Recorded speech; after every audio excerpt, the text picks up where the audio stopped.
All right, let's talk about one of the biggest decisions you'll ever make when buying property, picking a loan.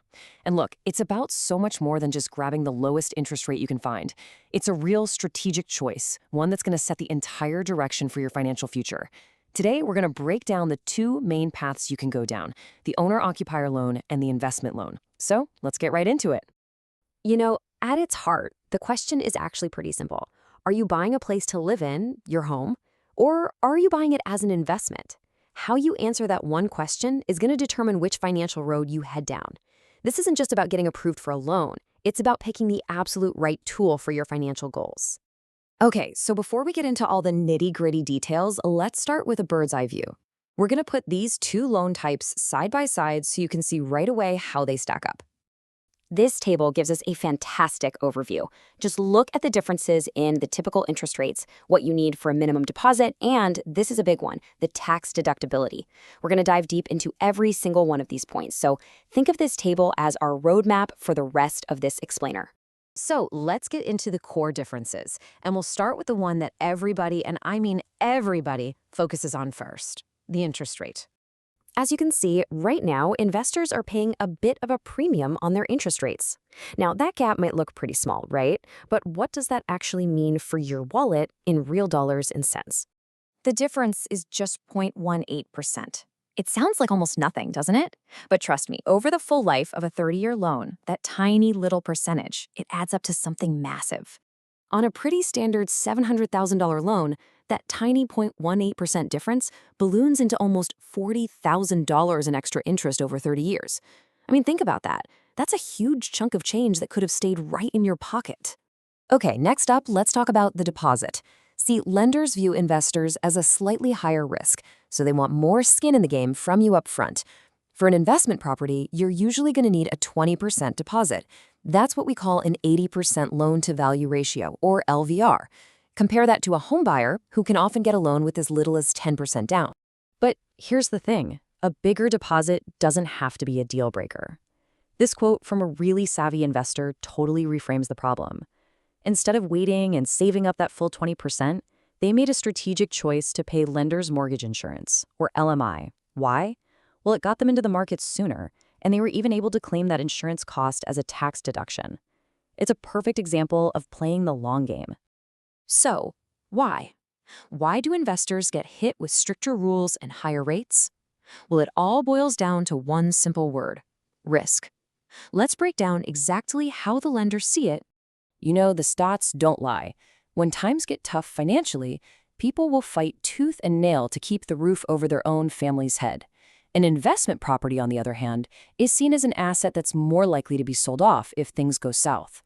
Lenders know this, and they price that extra risk right into the cost of an investment loan. And hey, it's not just the banks making these calls on their own. The big regulatory body in Australia, APRA, also keeps a close eye on investment lending. Their job is to keep the whole financial system stable, and a big part of that is making sure the property market doesn't get overloaded with investment debt. These regulations are a huge reason why the lending environment is tougher for investors. Okay, we've talked a lot about the costs and the hurdles, but now for the good part, the upside. Because the way an investment loan is structured, it unlocks some really powerful strategic advantages that just aren't available to regular homeowners. And the biggest advantage of all for investors is a concept called negative gearing. It's a cornerstone of property investment in Australia. Put simply, if the costs of owning your investment property, things like interest payments, repairs, fees, are more than the rent you're bringing in, you've made a loss on paper. You can then use that loss to reduce the taxable income from your day job, which means you pay less tax. And this is where the two paths really diverge. For an investment property, pretty much every single expense, from the interest on your loan to property management fees, can become a tax deduction.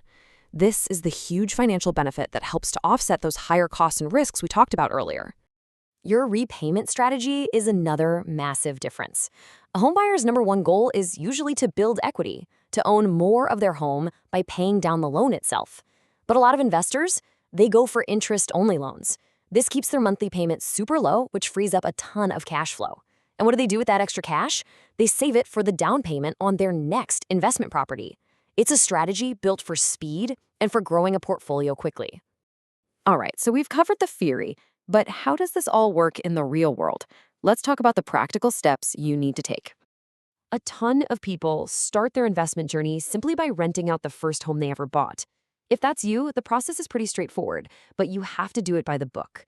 You've got to tell your lender, you'll have to accept the new investment interest rate, and you need to switch your insurance to a proper landlord policy. Trying to cut corners here? Well, that can land you in some serious hot water, legally and with the tax office. Now, this is a crucial tip you need to know when you're planning your finances. When the banks are figuring out how much they'll lend you for an investment, they don't count 100% of the rent you expect to get. Nope, they'll only factor in about 70 to 80% of it. They do this to build in a safety buffer in case the property is empty for a while or you have unexpected costs. It's a really important reason why you can often borrow less for an investment than for a home you'd live in yourself. So as we start to wrap this up, I want you to ask yourself this question. Is your loan just a debt you have to pay off, or is it a strategic tool? The answer really matters because getting the right loan structure can literally accelerate your wealth creation, while the wrong one can hold you back for years and years. And that, right there, is the key takeaway from all of this. Choosing a loan is not about chasing the absolute lowest headline rate you see advertised. It's about finding the structure that perfectly lines up with your goals, whether that's paying off your family home as fast as possible or building a multi-property investment portfolio. Understanding these fundamental differences is absolutely the first step. And when you're ready to really dig in and figure out which path is right for your own journey, go check out propertychat.ai. It's a fantastic resource that can give you guidance based on your specific situation. Thanks so much for joining us for this explainer.